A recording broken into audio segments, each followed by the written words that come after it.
করতে স্বামীর যত্ন নিয়েন, স্বামীর জন্য সেজে গুজে থাকিয়ে না, ওকে বাধ্য করিয়েন না নতুন জামা কাপড় কিনে দিতে।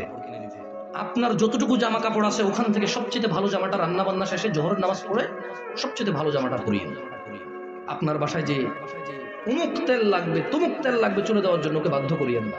যেই তেল আছে চুলে যদি তেল দেওয়ার অভ্যাস থাকে ওখান থেকে একটু তেল নিয়ে মাথা আছড়াই নিয়ে, আর আপনার উপস্থিত যে জামা কাপড় আছে ওখান থেকে ভালো জামাটা পরিয়ে। স্বামী যখন ঘরে ঢুকবে মুচকি হেসে ওকে সালাম দিয়ে রিসিভ করিয়ে। ও যদি সালাম দিয়ে ঢোকার জ্ঞান রাখে, যোগ্যতা রাখে, অতটুকু ইবাদত করার যদি ওর মন মানসিকতা থাকে তো থাকলো, আর নাহলে আপনি ওকে রিসিভ করেন হাসি মুখে। ও গোসলে যাওয়ার আগে গামছা লুঙ্গিটা টয়লেটে দিয়ে আসি, গোসল থেকে বের হওয়ার সময় গামছা অথবা তোয়াল্লা প্রয়োজন হলে দিয়ে। এরপর জিজ্ঞেস করেন ভাত কি খাবে এখন নাকি একটু পরে। যদি বলে যে পরে খাবে কিছুক্ষণ পর আবার জিজ্ঞেস করেন ভাত খাবে কিনা। ও যদি পছন্দ করে যে ওর বাবা মা বোন এদের সাথে ভালো আচরণ করা, যদি ও পছন্দ করে আপনার পক্ষ থেকে, আপনি ওর বাবা মা বোন এদের সাথে ভালো আচরণ করিয়েন। ওরা যতই কটু কথা বলুক আপনি ওর বাবা মা বোনের বিরুদ্ধে ওর কাছে বিচার দিয়েন না। যদি ও পছন্দ না করে বিচার একটু সহ্য করিয়ে। যখনই আপনাকে বিছানাটাকে যাবেন, কখনো রাগ করে বাপের বাড়ি চলে যাবেন এটা বলবেন না। ও যদি আপনাকে বলে এবার তো অনেকদিন হচ্ছে যাও না, 2-1 দিন ঘুরে আসো, সমস্যা তোমার বাবা মা তো তোমাকে দেখেন অনেক ভালো।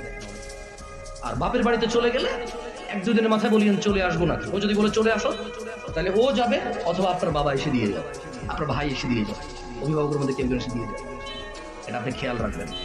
যদিও আপনার প্রতি রাগ করে আপনি উল্টা রাগ করিয়েন, আপনি একটু ইতস্ত হয়ে একটু নার্ভাস ফিল করিয়েন। আধা ঘন্টার মধ্যে যদি ও সরি না বলে আপনি সরি বলে আবার ওর সাথে মিলিত হয়ে যায়। আপনার স্বামী যদি বোকা মানুষ হয় তাহলেও ও আপনাকে আস্তে আস্তে পছন্দ করবে ইনশাআল্লাহ। আর যেই স্বামী ভালো সেই স্বামী সবসময় চিন্তা করে আমার বউটা যদি একটু কটু কথাও বলে, ও যদি একটু কর্কশ হয়, ও কোনো পুরুষের সাথে কথা বলে না, চরিত্র নষ্ট করে না, এমন মহিলা রেখে দেওয়া যায়, ওকে পোষা উচিত, যত্ন করা উচিত। এটা হচ্ছে বুদ্ধিমান স্বামী। একজন বুদ্ধিমান পুরুষ কি করে, যখন ওর বউ চরিত্র ভালো থাকে, কি থাকে, যখন ওর বউর চরিত্র ভালো, মানে কোনো পুরুষের সাথে কথা বলে না, কোনো পুরুষের সাথে দেখা দেয় না, খালতো ভাই মামতু ভাই আড়াতো পাড়াতো এসব ভাই ভাইটাই নাই, ক্লাসমেট হ্যাঁ এসব ভাইটাই নাই, কথা বলে না এগুলোর সাথে। কিন্তু একটু জ্বালা যন্ত্রণা করে জামাইয়ের সাথে, যেটা স্বভাব আর কি কিছু কিছু মহিলা হ্যাঁ করে।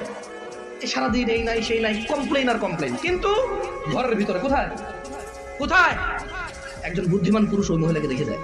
কেন? ওই মহিলাকে আদর যত্ন করলে এটা মানুষ হবে, এটা চরিত্র ভালো। এটা কি ভালো? চরিত্র ভালো। ওর বিছানা ছাড়া কারো বিছানায় যায় না, ওর ঘর ছাড়া কারো ঘরে গিয়ে জামা কাপড় পরিবর্তন করে না। এটা বুদ্ধিমান পুরুষ।